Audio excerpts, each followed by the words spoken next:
1절에서 9절까지 한 절씩 교독하여 읽겠습니다.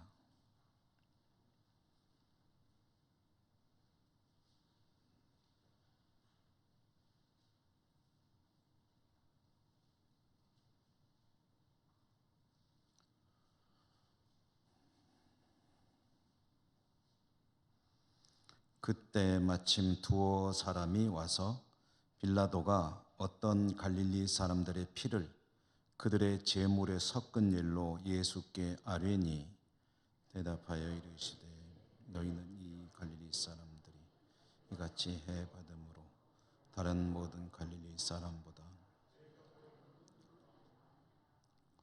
너희에게 이르노니 아니라 너희도 만일 회개하지 아니하면 다 이와 같이 망하리라. 또 실로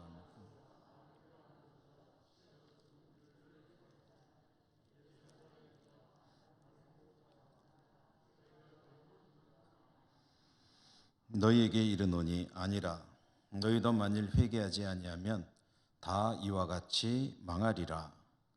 이에 비유로 말씀하시되 한 사람이 포도원에 있더니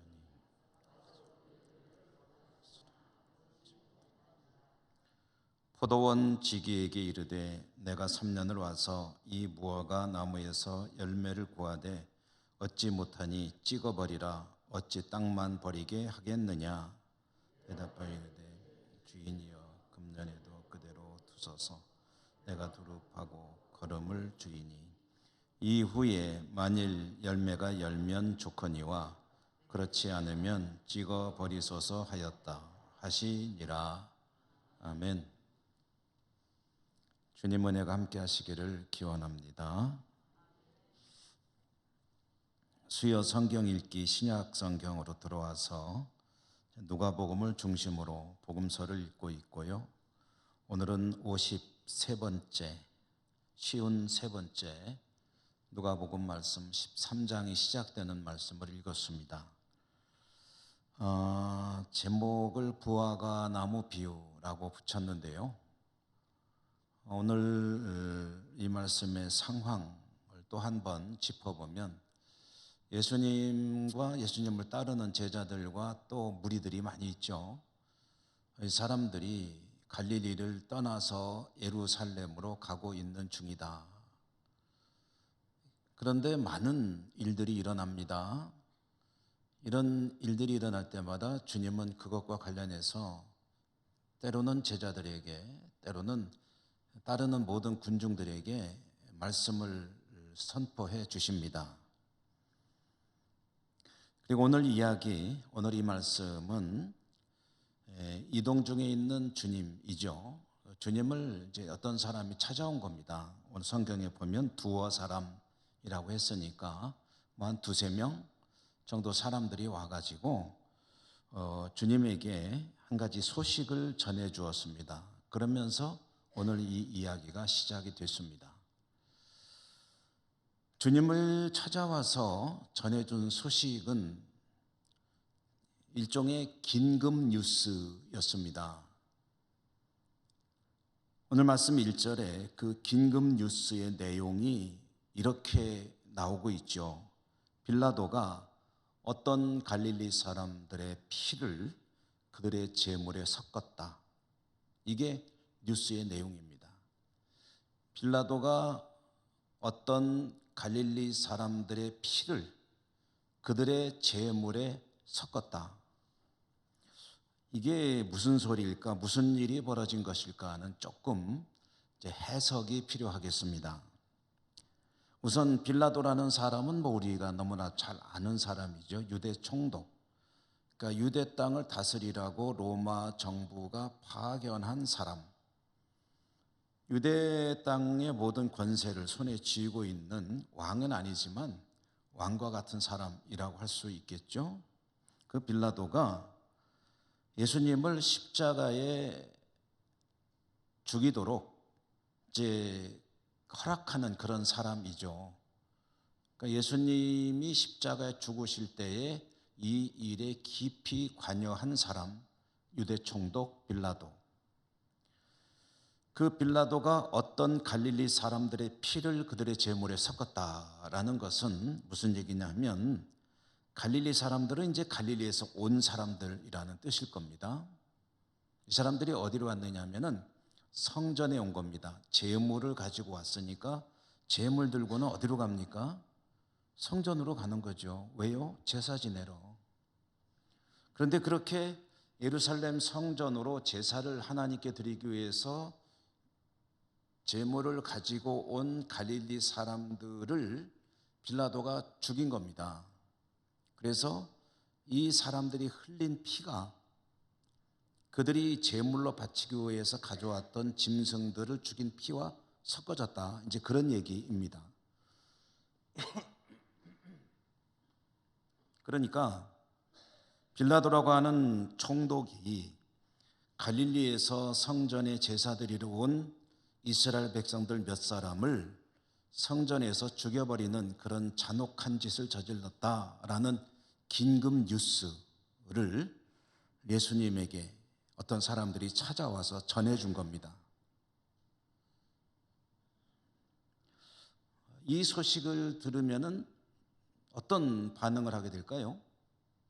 여러분들이 만약에 그때 주님과 함께 가는 그 무리들 속에 있었다고 한다면, 근데 이 소식을 들었으면은 어떤 그런 생각이 들 것 같으십니까? 주님의 반응은 어땠을까요? 만약에 저 같으면, 여러분들 같으면 상식적인 반응은 이런 것이겠죠. 아이고, 어쩌다 그렇게 그런 일이 벌어졌대?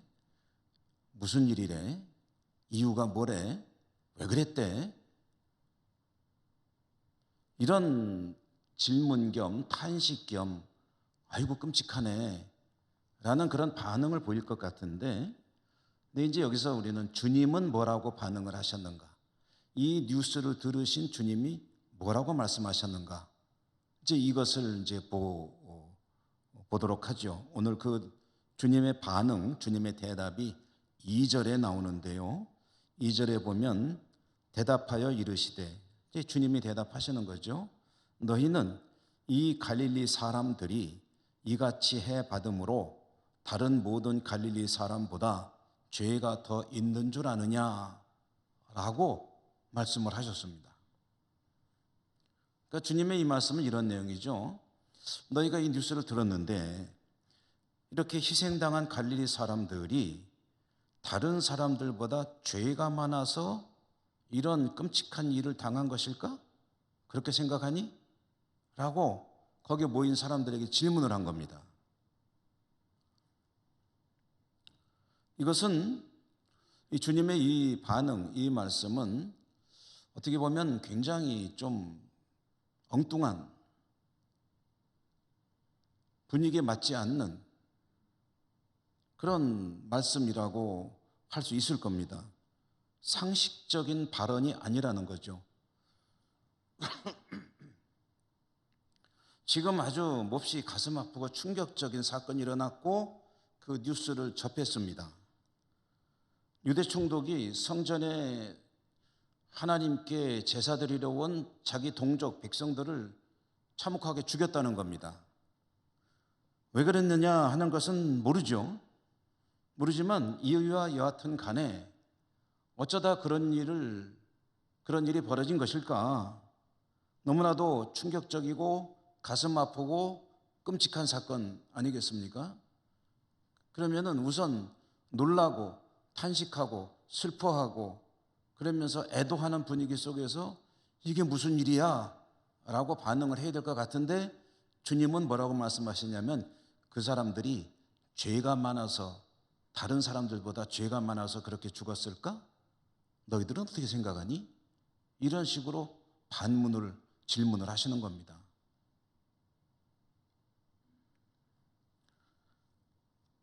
그러면 주님은 왜 이런 엉뚱해 보이는 말씀을 하신 걸까?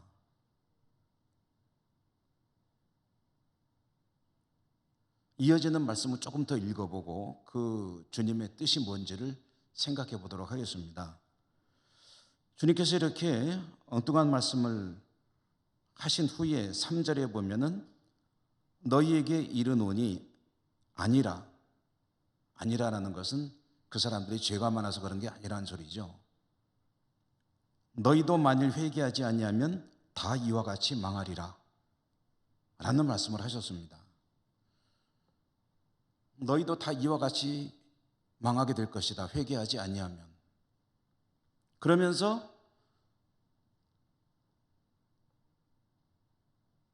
또 한 가지 사건을 주님께서 제자들에게 말씀하시는데요, 그것은 오늘 말씀 4절과 5절에 나오는 이야기입니다.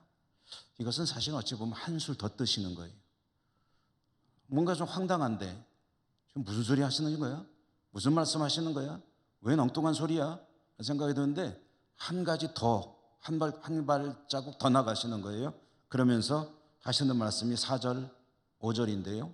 4절, 5절에 보면 또 실로암에서 망대가 무너져 치여 죽은 18사람이 예루살렘에 거한 다른 모든 사람보다 죄가 더 있는 줄 아느냐? 너희에게 이르노니 아니라. 너희도 만일 회개하지 아니하면 다 이와 같이 망하리라 라고 말씀을 하셨습니다. 이것은 아마 거기 있는 사람들은 다 아는 유명한 사건이었던 것 같습니다. 다른 성경에서는 안 나오기 때문에 이게 어떤 일이었는지는 정확히 알 수는 없지만, 그러나 유대 사람들은 다 알고 있는 어떤 유명한 사건, 그러니까 실로암 망대가 무너지면서 이 사고로 인해서 18명이나 되는 사람들이 희생을 당한 그런 어떤 사고가 있었다는 거죠. 그런데 이 실로암 연못 곁에 있는 망대, 높은 탑이죠. 높은 탑이 무너지고 그로 인해서 18명이 죽었을 때 이 사람들이 죄가 많았기 때문에 예루살렘에 살던 사람들 중에서 요 18명의 사람이 랭킹 1, 2, 3, 4, 5, 6, 7, 8, 9, 18번까지 죄가 많은 사람들이어가지고 이 사람들만 싹 뽑아가지고 거기서 망대가 무너져서 죽게 된 일인 줄을 아느냐? 그런 거 아니다 라고 말씀을 하신 겁니다. 그러면서 하시는 말씀이 또 똑같은 이야기를 반복하세요. 너희도 회개하지 아니하면 이와 같이 망하리라.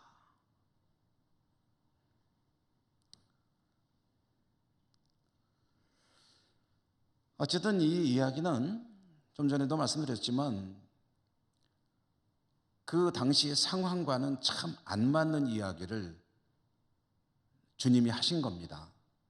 여기선 그런 얘기를 할 상황이 아니고 어찌 보면은 참 야속하게도 보이고, 사람들이 그렇게 죽었다는데 조금 더 슬퍼하거나 탄식하는 일 없이 회개하지 않으면 니들도 그렇게 돼 라는 말씀을 하는 게, 이 도대체 주님이 지금 왜 이런 엉뚱한 말씀을 하시는 것일까?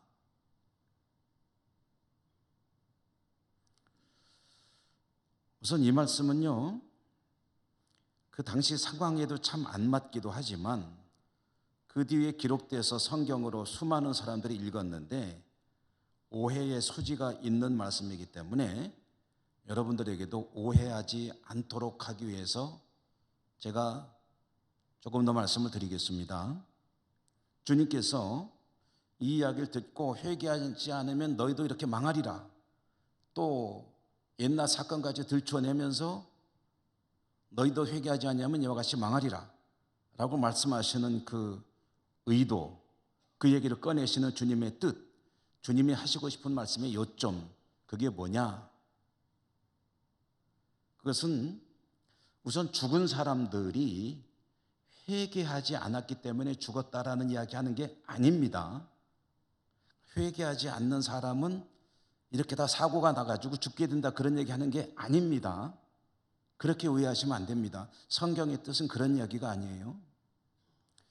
회개하는 사람은 상관없고 회개하지 않으면 어느 날 사고가 나가지고 다 그렇게 비참하게 죽는다, 그 얘기 아니에요. 그 얘기 같은데 하고 쳐다보시는 것 같아요, 저를. 회개 안 하면 이렇게 죽는다, 그 얘기하는 거 아니에요. 계속 저를 미심쩍은 쳐다보시니까 아 맞아요 하고 좀 공감하는 눈초리를 보내실 때까지 이 얘기를 계속 해야 될 것 같아요. 회개 이야기는 맞습니다.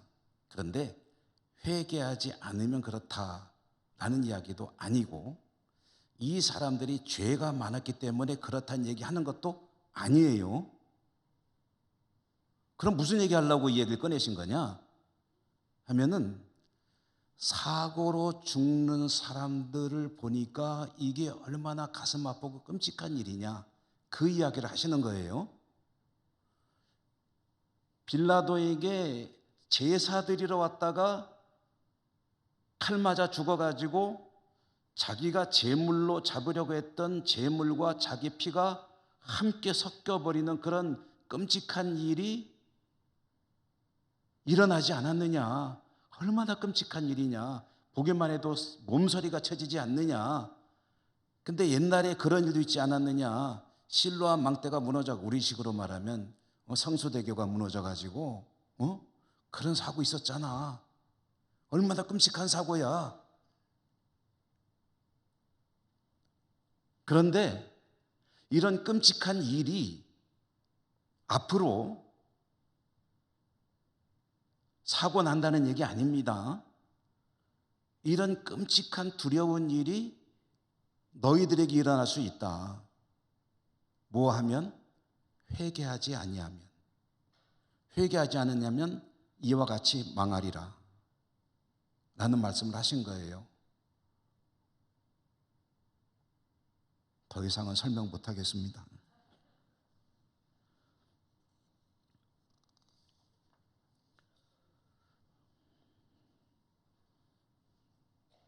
이렇게 두렵고 끔찍한 일이 곧 망하는 일입니다. 너희가 이와 같이 망하리라. 망하게 되면 이런 무서운 일이 너희에게 일어날 수 있다. 그게 망하는 거예요. 그런데 그러면 누가 망하느냐? 회개하지 않는 이가 망한다.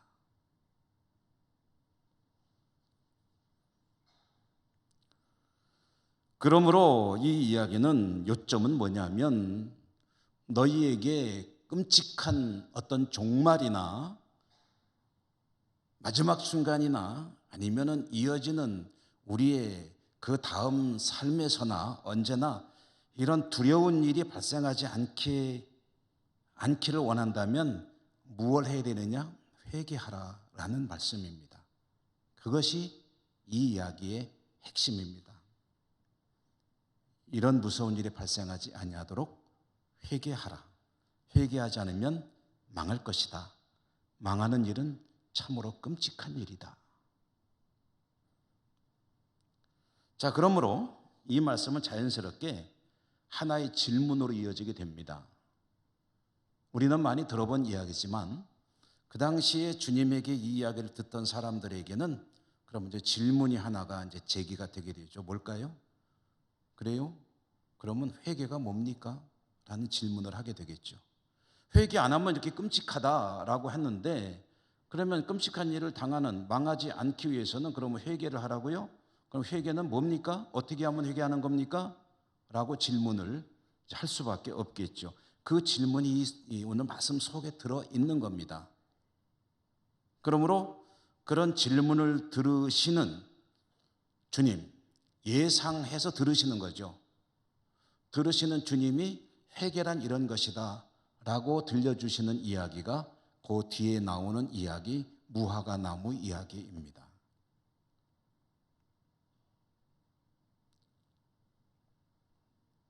회개란 무엇인가? 무화과 나무 이야기를 들어보아라. 6절부터 9절까지 내용이죠. 자, 이 주님께서 들려주시는 무화과 나무 이야기는 워낙에 또 역시 유명하고 설교로도 많이 행해지기 때문에 익숙하지만 한 번 더 정리해 보십시다. 한 포도원 주인이 있습니다. 포도원 주인이 포도원에다가 무화과 나무를 심었습니다. 어떤 분들은 이렇게 질문해요. 포도원에 왜 포도나무 심고 무화과 나무 심었나요? 그런 질문을 하는 것은 좋습니다만은 그거는 썩 그렇게 중요한 질문이 아니겠죠. 포도원에 무화과 나무 심고 안 심고는 주인 마음이지 뭐. 논에다가 가에다가 콩나물을 심거나 말거나 그건 그 논 주인 마음이잖아요. 사과 과수원에다가 배나무도 몇 개 심을 수 있잖아요. 포도원에다가 무화과 나무를 심었습니다. 뭐 많이 심었는지 적게 심었는지 그거는 관심이 없어요. 어쨌든 심었어요. 왜 심었습니까? 무화과 열매를 얻으려고 심은 거죠. 포도도 얻어야 되지만 무화과도 수확하기를 원했던 모양입니다. 그래서 일부를 심었든지 절반을 심었든지 아니면 한 그루 심었든지 어쨌든 무화과 나무를 심었습니다. 무화과 나무 열매를 기다렸죠. 그런데 열매가 안 달립니다. 주인은 3년을 기다렸다고 하죠. 3년.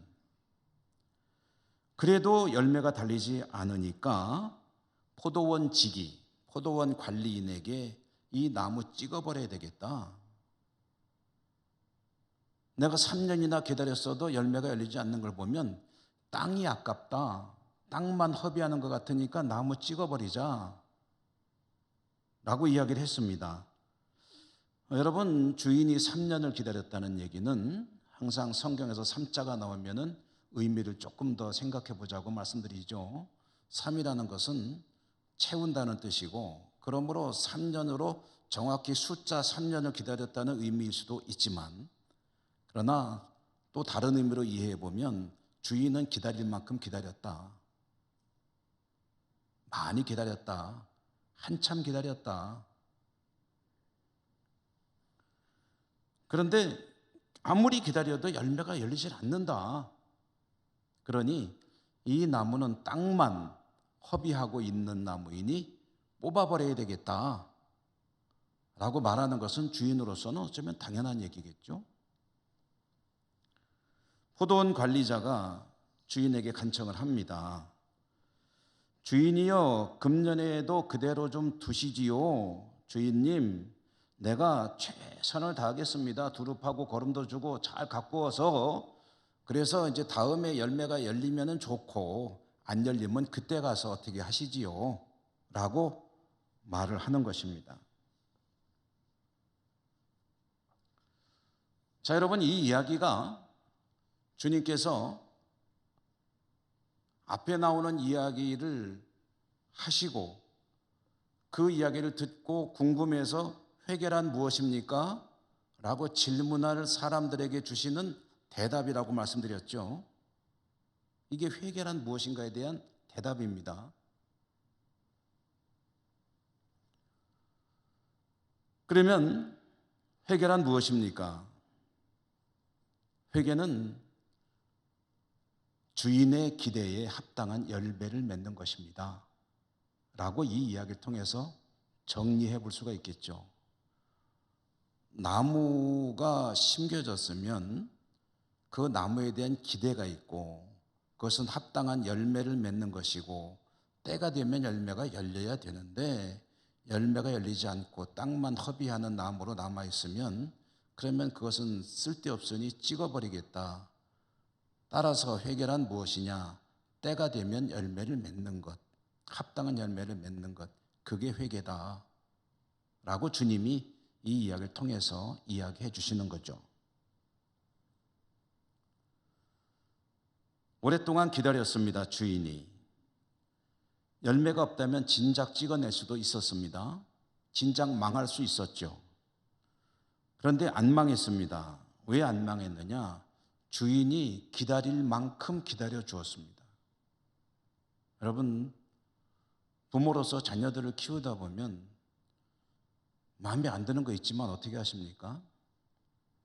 기다리죠. 얼만큼요? 기다려 줄 수 있는 만큼 끝까지 기다려 주는 거죠. 아이고, 내가 저거 한 10년 기다렸는데 아무래도 넌 안 되겠다. 너하고 나하고 이제 끝내자. 너 나가라. 이러는 부모는 없죠. 그래도 좋아지겠지. 앞으로 변하겠지. 바뀌겠지. 그리고 정신 차리겠지 하면서 혹시 좀 적절하지 못하더라도 끝까지 기다리는 게 부모의 마음 아닙니까? 찍어내도 할 말 없습니다. 나무 입장에서는. 그러나 관리인이 조금만 더 기다려달라고 간청하고 주인은 기다리고 그래서 살아남을 수가 있는 겁니다. 그런데 계속 가면 망하는 거예요. 망하는 게 뭡니까? 죽는 거죠. 찍힘을 당하는 거죠. 그 망하는 것이 얼마나 끔찍한 일이냐 하는 것을 주님은 그 사고 이야기를 들었을 때 왜 그랬대? 뭔 일이 있었는데? 궁금하게 원인을 밝히는 것보다 이것이 얼마나 끔찍한 일이냐, 그런데 이런 일은 너에게도 얼마든지 일어날 수 있다. 어떻게 하면? 회개하지 아니하면, 회개에 합당한 열매를 맺지 아니하면 너에게도 언제든지 일어날 수 있는 일이고, 끝까지 회개하지 아니하면 그때는 반드시 일어날 일이다. 그 망하는 일, 이것이 얼마나 무서운 것인지 아느냐. 봐라 지금. 이것이 오늘 이야기의 전반적인 상황이고 이 말씀을 통해서 들려주시는 이야기입니다. 그러니까 오늘 이야기의 핵심은 이 무화과나무 비유를 통해서 주님께서 우리에게 들려주시고 싶은 이야기, 깨달아야 될 이야기는 회개에 합당한 열매를 맺는 성도여야 한다라는 것이죠. 회개에 합당한 열매를 맺어야 합니다. 그런데 회개가 열매 맺는 거라고 했는데 그러면 조금만 더 구체적으로 무엇을 어떻게 하면 되는 겁니까? 라고 할 때 우선은 조금 경우를 둘로 나눠볼 수 있을 것 같아요. 우선 회개라는 말이 원래 쓰여진 단어의 뜻으로 보면은 돌아선다는 뜻이거든요. 돌아선다. 메타노이아. 돌아선다는 뜻인데 얼마를 돌아서냐면 180도입니다. 왜냐하면 360도 돌으면 제자리로 가는 거잖아요. 그러니까 180도면 반대로 도는 거죠. 그러니까 이게 뭐냐면 방향 전환인데 방향 전환을 어떤 방향 전환이냐? 하나님을 향해서 등을 돌리고 살던 사람 있습니다. 등을 돌리고 살기 때문에 그는 하나님을 보지 못합니다. 하나님께서 기다리고 계시는 방향과 반대 방향으로 가는 겁니다. 그런데 그렇게 하나님을 향해서 등을 돌리고 살고 하나님께서 기다리시고 바라보시는 방향으로 누가복음 15장 이야기로 보면은 아버지가 아들이 돌아오기를 바라는 그 방향이 있죠. 길. 이쪽으로 쭉 와야 되는데 이쪽에서 쭉 가버리는 것은 이제 반대로 가는 거죠. 돌아오는 게 뭡니까? 회개죠. 방향을 전환하는 것. 하나님을 향해 등을 돌리고 살던 사람이라고 한다면 그에게 회개란 무엇인가 할 때 180도를 턴해가지고 이제 그가 가던 방향이 아닌 하나님을 바라보며 나가는 것. 그것이 회개라는 말이 가지는 원래 의미입니다. 하나님은 등을 돌리고 다른 쪽으로 가는 사람에게도 또 다시 턴해가지고 자신을 향해 나오는 사람에게도 항상 부르시고 손을 내미십니다. 그러면 그 손을 느끼고 턴하는 사람, 그리고 그쪽을 턴했더니 보이는 하나님의 손을 붙잡고 하나님을 향해서 계속 나가는 사람, 이것이 열매 맺는 삶으로 나가는 것이죠. 회개한 사람의 특징입니다. 하나님이 계속 손을 내밀고 잡고 함께 가시기를 원하시는데 돌아보질 않거나 돌아보았지만 손잡기를 거절한다면 그것은 그 사람의 몫입니다. 어쩔 수 없습니다. 물론 하나님은 최선을 다하십니다. 그에게 부르시고 기다리시고 손을 내미시고 잡기를 촉구하시고 온갖 수단 방법을 다 동원하면서 이렇게 하시지만 끝까지 그 손잡기를 거부하시면 어쩔 수 없습니다. 그것은. 그건 그 사람의 선택이에요. 그러나 만약에 그 삶을 붙잡고 하나님께서 이끄시는 방향으로 가게 되면 그게 회개한 사람이 열매를 맺는 삶으로 나가는 것이고 그게 무화과 나무를 심은 주인이 기대하는 모습이라는 것이죠. 그런데 이제 하나님을 알고 있는 사람들 가운데도요, 하나님을 바라보며 나아가는 사람들 가운데도 정확히 가지 못하고 엉뚱한 방향으로 이제 방향이 틀어지는 경우를 제가 가끔 말씀드리지 않습니까? 그것을 방향이 삐뚤어졌다면 이제 다시 교정을 해야 됩니다. 바로 잡아야 되는 거죠. 그리고 하나님 손을 붙잡고 좀 전에 말씀 그대로 그 방향으로 나가는 것이 회개한 것이고, 그 방향을 잘 가는 것이 회개에 합당한 열매를 맺는 삶을 사는 것이죠. 그래서 회개란 무엇입니까? 라고 말한다면, 질문한다면 저는 두 가지 단어로 표현을 해보고 싶어요. 회개란 무엇입니까? 하나는 인정하는 것이다. 내 방향이 틀렸다는 것을 깨닫고 인정하는 것. 첫째는 그게 먼저겠죠. 뒤로 돌아가고 있었다면 아이쿠 내가 반대로 가고 있었구만 하는 것을 깨닫고 인정하는 것. 방향이 좀 틀어졌다면 아이쿠 내가 15도 이게 틀어졌구나. 다시 15도 바로 잡아야 되겠구나. 깨닫고 인정하는 것. 그게 회개의 첫 번째 단계입니다. 깨닫고 인정하는 것. 두 번째는 교정하는 것입니다. 180도를 교정해야 되면 180도를 돌리고, 15도가 틀어졌으면 15도를 바로잡고, 그렇게 해서 어찌됐든 하나님께서 바라보시고 기대하시고 지시하시는 올바른 방향으로 나아가는 그것이 회개한 사람의 열매 맺는 삶이다라는 것이죠. 인정하고 교정하는 것이 회개다. 이 두 단어는 어렵지 않으니까 외워둬도 좋을 것 같아요. 회개하십시오. 그러면 회개가 뭔가요? 울고불고 콧물 흘리고 땅을 치고 가슴을 치고 뒹굴고 뭔가 내가 아는 말 모르는 말을 소리를 높여서 외치기도 하고 중얼중얼거리기도 하고, 그게 회개인가요? 한 모양일 수는 있습니다. 아니란 얘기가 아닙니다.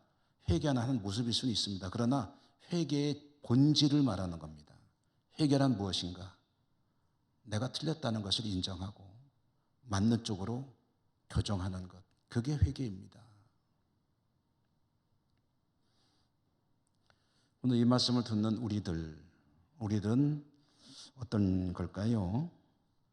회개에 합당한 열매를 잘 맺고 있는지. 우리는 뭐 반대로 가는 사람은 적어도 여기에는 없겠죠.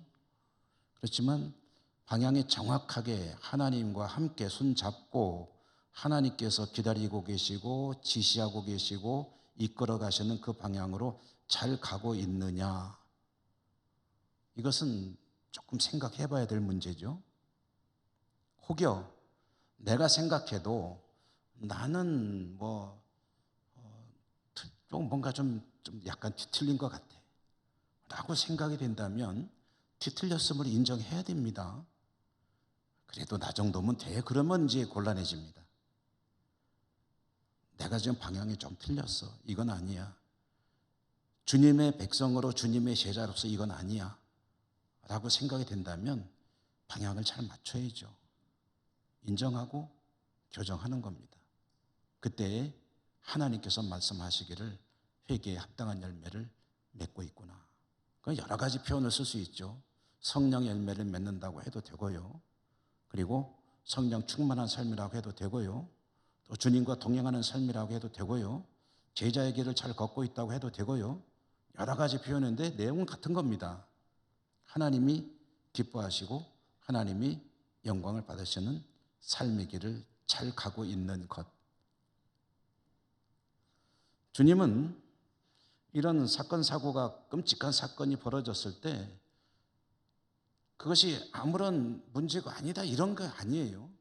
다만 이런 일들을 통해서도 사람들에게 촉구하는 것은 이런 일들이 일어났을 때 원인이 무엇인지 따지고 잘잘못 따지고 하는 것도 필요할 수 있겠지만 중요한 것은 회개하지 아니할 때 일어날 일이 얼마나 끔찍한지 그것을 깨닫는 것이 더 중요하다. 그 이야기를 들려주고 싶으셨던 것이죠. 여러분, 여기 계신 여러분들 수요 예배도 나오시고 얼마나 예배에 열심을 갖고 계신 분들이고 주님이 기뻐하시는 길로 가려고 애쓰시고 계십니까? 잘 하고 계신 것이죠. 그렇지만 우리는 스스로에 만족하면 안 됩니다. 스스로를 점검해야 되고 찾아보면 늘 모자라고 부족한 부분이 있을 수밖에 없습니다. 연약한 인간이니까 그것을 인정하고 하나님이 기뻐하실 모습을 하나하나 차곡차곡 채워나가는 삶을 살아갈 때 하나님이 기뻐하시고 영광을 받으시는 복된 성도의 삶이 될 줄로 믿습니다. 은혜로우신 하나님 감사합니다. 오늘도 수요 예배 자리로 인도해 주시고 저들의 말씀을 듣게 하셨으니 참으로 감사합니다. 하나님 앞에 바른 제자의 길을 걸어가겠노라 다짐하고 애쓰고 노력하지만 돌아보면 많이 모자라고 부족함을 느끼게 됩니다. 오늘도 주님께서 말씀을 들려주셨습니다. 회개에 합당한 열매를 맺으라. 이 말씀을 깊이 간직하고 오직 주님을 바라보며 주님을 기쁘시게 하는 복된 삶으로 나가는 저희들 모두가 될 수 있도록 도우시며 축복해 주옵소서. 예수님 이름으로 감사하고 기도 올리옵나이다. 아멘. 찬송가